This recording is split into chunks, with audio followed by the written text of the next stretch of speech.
It is tradition at this point for Square Enix to open a new year with an awful letter that highlights goals that diminishes your hope for the future of the company. This happened back in 2022 when on January 1st of that year, this New Year letter was published by then CEO of Square Enix, Yosuke Matsuda, where he raved about how NFTs are on the rise, how the metaverse will be the next big thing, and separated the category of people who play to have fun from people who play to earn. I'm sorry, when games are no longer about having fun, then it's no longer a game. So if you're going to do play to earn stuff, stop calling it video games. It's gambling, it's casino. And then he came back in 2023 on January 1st of that year. The same CEO, Yosuke Matsuda, had a whole letter about how NFTs and blockchain are the future of gaming and how they're going to invest heavily in that venture.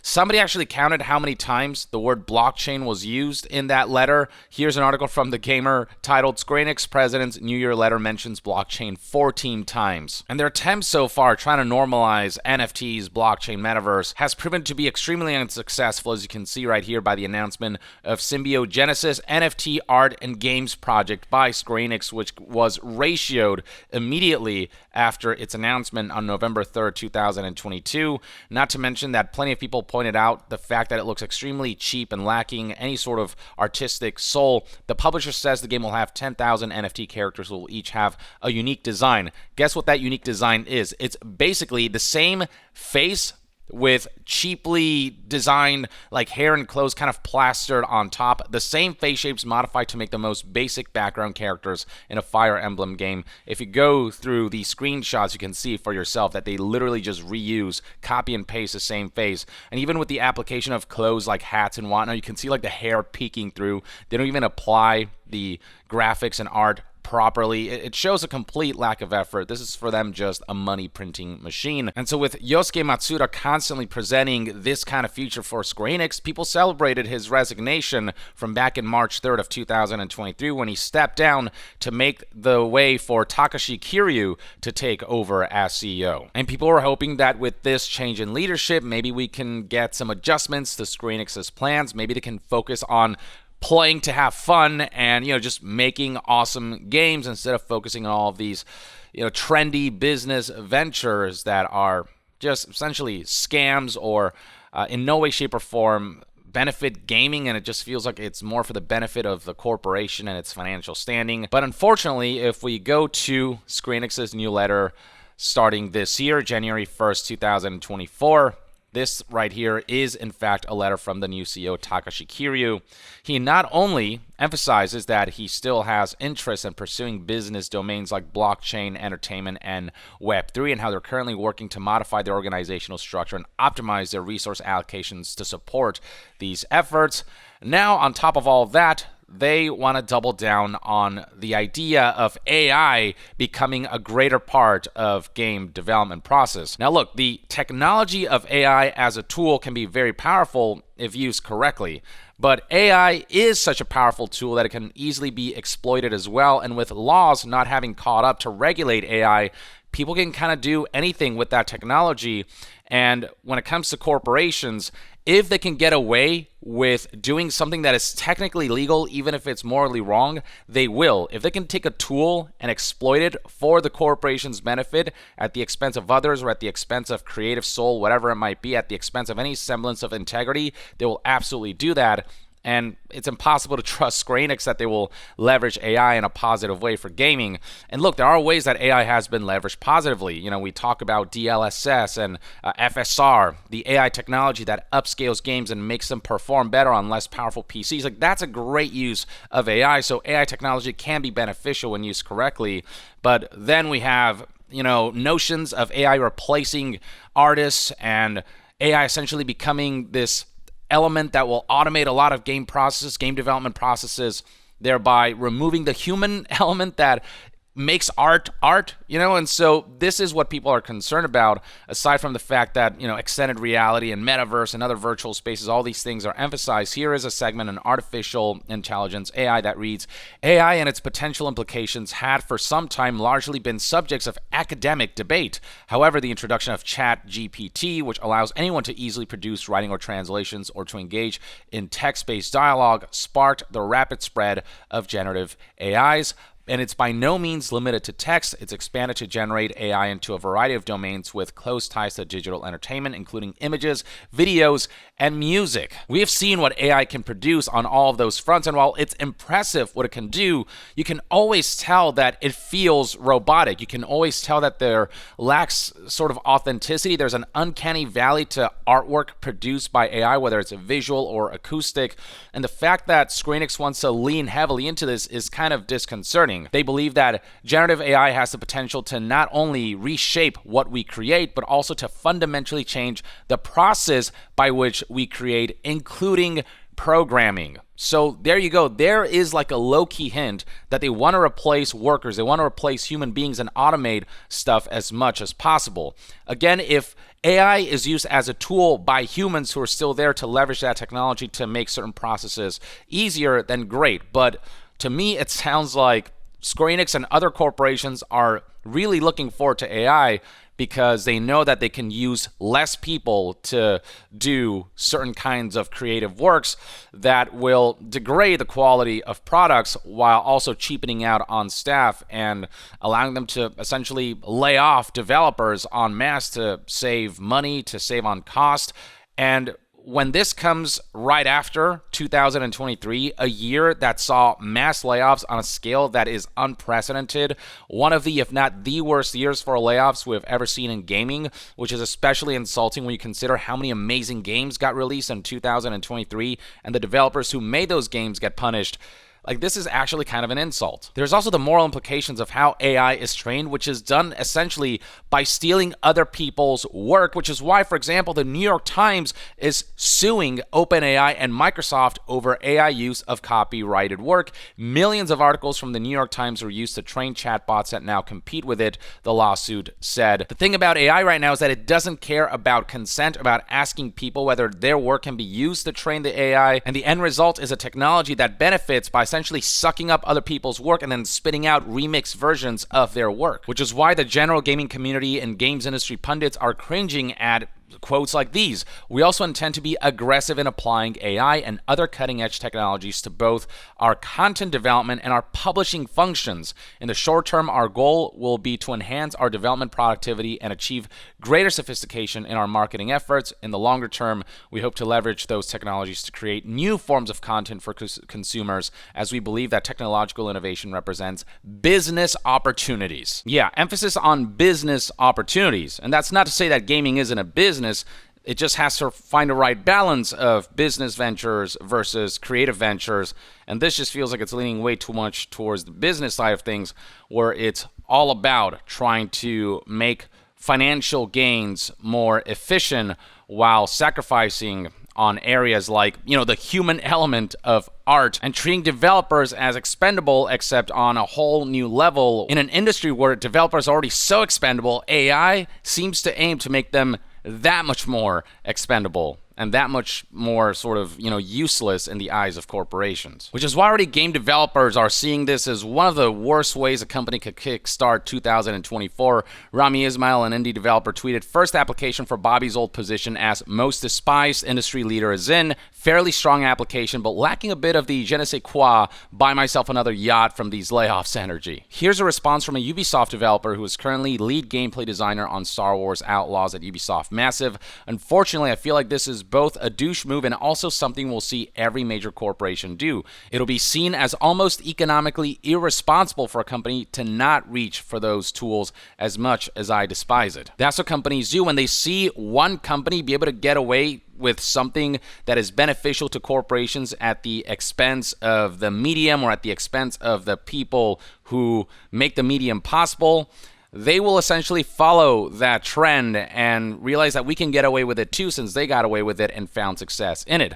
I mean, it took one company to really find success with microtransactions for all companies to jump on board. Same with loot boxes. Same with raising game prices to $70. Once a couple of companies did it successfully and got away with it, everyone eventually just kind of jumped on board. And it's not just Rami Ismail. Just scrolling through post engagement surrounding this VGC article that reported on the Square Enix president saying that it will aggressively push for AI. I mean, you can see that all of the responses are negative and all of them villainize this CEO who is pushing for something, for a technology that is so powerful that when exploited and used incorrectly, it can potentially cause a lot of damage. If we could rely on and trust corporations to be moral, then people would maybe look forward to the prospect of how AI could be used, but we cannot trust corporations. Like, we've seen that year after year, time and again.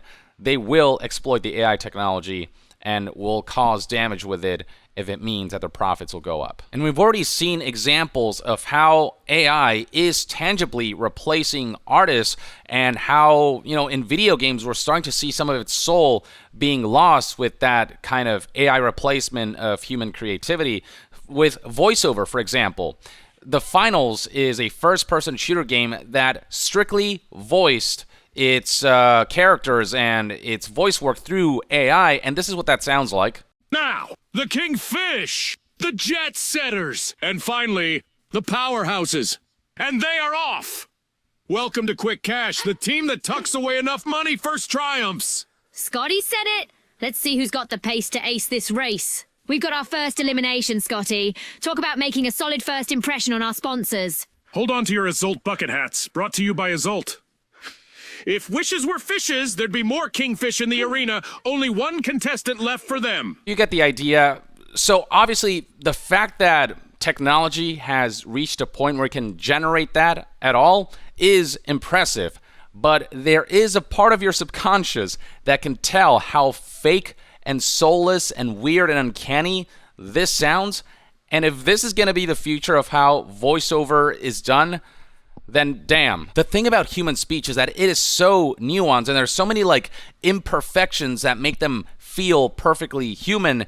And AI, the way AI talks, is so refined that the brain picks up on the fact that it's almost like a little too perfect, and you can pick up on the speech patterns that feel a little too stiff, and the cadence and the diction and the inflections are all kind of a little too clean. And so the brain kind of picks up subconsciously on the fact that something about this is off. And that's exactly the effect that The Finals has with its AI voices. And so plenty of voice actors are taking to kind of voice their concerns about this. I mean, this tweet alone that presented the fact that The Finals is going with AI voices, it garnered, millions of views and tens of thousands of likes. And beyond that, there's been plenty of discussion about how this just sounds awful and how if this is the future of gaming, then, what's the point of art if it loses that human touch? You know what I mean?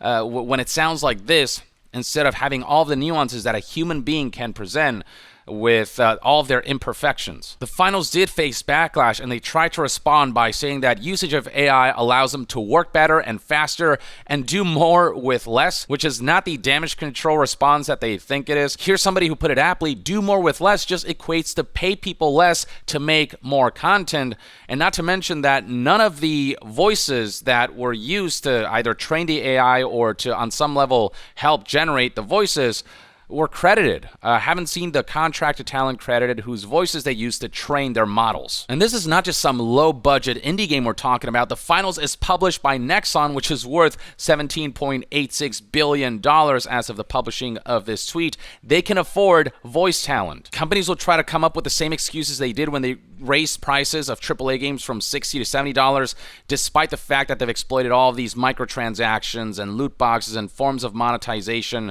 all of the different editions that paywall content behind, $80, $90, $100 editions, that they raise the price because games are too expensive to make, which is an excuse that can only be used by those games that don't have any form of additional monetization and whose games are so expansive and just so high in quality. But for all of these other games that already exploit all forms of monetization. Like, they have no excuse whatsoever. And in the case of the finals, which is published by a multi-billion-dollar corporation, the fact that a multi-billion-dollar corporation feels the need to use AI to save on manpower and costs goes to highlight how these corporations think. They can afford to not use AI. They can still make enough money without using AI and paying voice actors and paying artists to do what they do instead of replacing them with AI.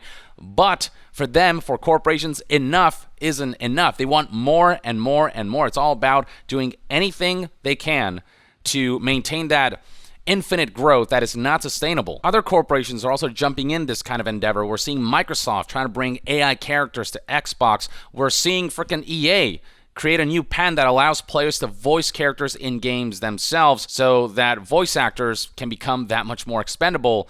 And you can see in the quote tweets of this particular tweet, tons of voice actors speaking out about how this feels like another way that companies don't want to pay voice actors and a way for them to essentially steal other people's voices. People who don't read the fine print might have the voices that they imbue into their characters stolen as part of, training EA's AI, or just that voice may be able to be used in perpetuity for any of EA's projects. And it's not just sound and voices we're talking about here. Visual elements of games might see a degradation, as we saw in, say, Grand Theft Auto Trilogy, where AI upscaling was used en masse with some touching up here and there. But the end result of the GTA trilogy, as I discussed in my videos when all of that played out, was that there was a lot of just weird visual elements. Certain shapes weren't quite right. Certain textures didn't present the text that was in the original correctly. When AI isn't used as a tool to enhance, but as a crutch to oversimplify things and to not put the work in, that's when you get really terrible results. And more recently, we found out that the day before not only used AI-generated voices and scripts, but the bizarre in-game advertisements were also terrible and very noticeably AI. And this kind of over-reliance on something that doesn't add that human touch, or that touch of like someone who really handcrafted something, but rather tries to automate everything, to the point where in-game assets, from voices to in-game models and textures, just feel significantly cheaper, and to the point where the developers, the humans, the people who make these games possible are further devalued, and their talent becomes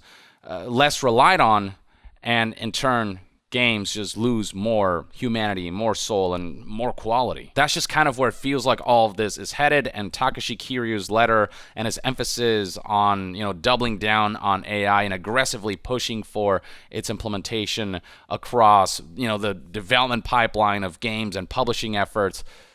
Like, none of that eases my concerns and discomfort surrounding how corporations will exploit this technology rather than take it and use it for genuinely good purposes and genuinely, medium enhancing and industry enhancing purposes. Or at the very least, that's one man's take. Let me know in the comments below what your thoughts and opinions are on this whole situation and on Kiryu's New Year letter, and just what you think about the usage of AI in video games or video game development, and where you think those lines should be drawn. Share your thoughts in the comments below, and to be further updated on all things gaming news, reviews, and discussions, stay tuned right here on Young Yeah.